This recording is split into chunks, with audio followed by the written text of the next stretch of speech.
Assalamualaikum warahmatullahi wabarakatuh. Perkenalkan, nama saya adalah Lukmanul Hakim Syah.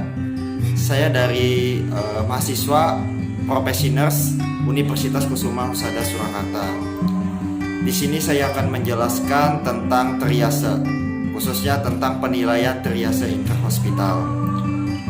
Apa sih itu triase? Baiklah, triase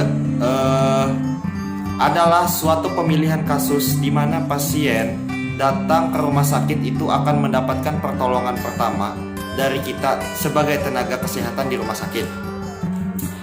Jadi triase itu biasanya terdapat di ruangan IGD ataupun UGD, di mana bentuk triase itu seperti kertas berlabel dengan warna merah, kuning, dan hijau sesuai dengan kondisi pasien saat datang ke rumah sakit.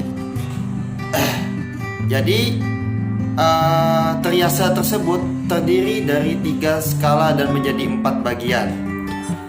Jadi untuk skala pertama atau prioritas pertama itu adalah dengan label warna merah.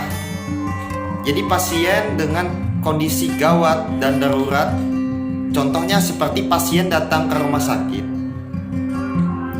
dengan kondisi tidak sadar. Pertama-tama kita sebagai tenaga medis, kita mencek kondisi pasien itu terlebih dahulu untuk mencek responnya dengan cara menepuk bagian tubuh pasien dengan cara menyebut nama atau memanggil seperti pak, pak, atau bu, bu, apakah bisa mendengar suara saya?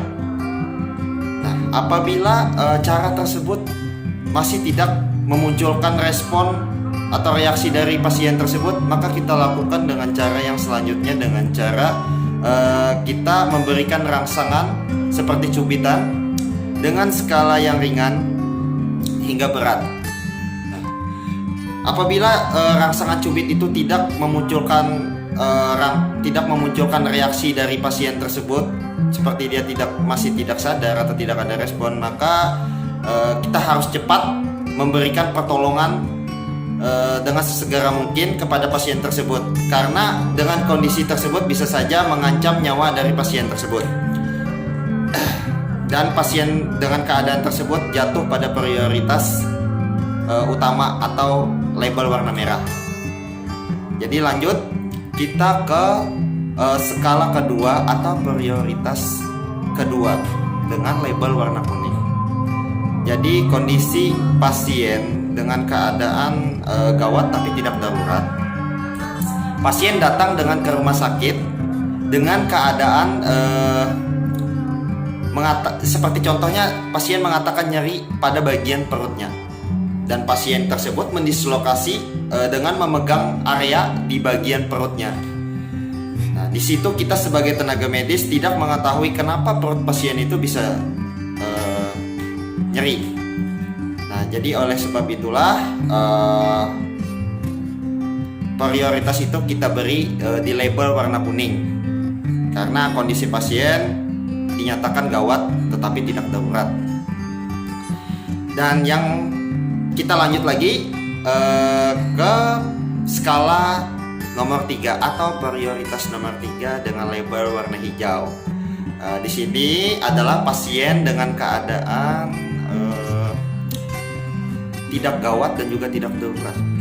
Seperti contohnya pasien datang ke rumah sakit dengan kondisi batuk pilek disertai demam. Pasien itu masih bisa berjalan, masih bisa berbicara. Maka dari itu kita sebagai tenaga kesehatan memberikan prioritas pasien tersebut di label warna hijau. Dan mungkin seperti itu ya.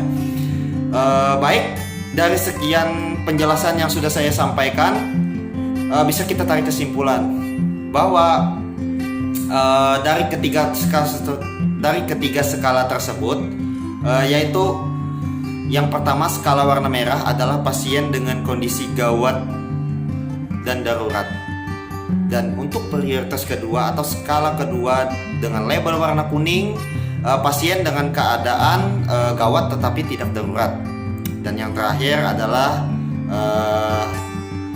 skala ketiga atau prioritas nomor 3 dengan skala dengan label warna hijau, itu pasien dengan keadaan umum tidak gawat dan juga tidak darurat.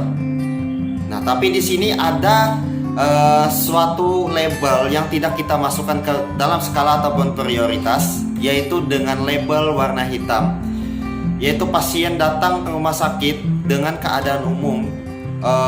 Pasien itu sudah tidak sadar dan tidak ada respon, dan bisa saja pasien itu dikatakan sudah meninggal. Baik, mungkin itu saja yang saya dapat sampaikan. Semoga bermanfaat. Saya ucapkan terima kasih. Wassalamualaikum warahmatullahi wabarakatuh.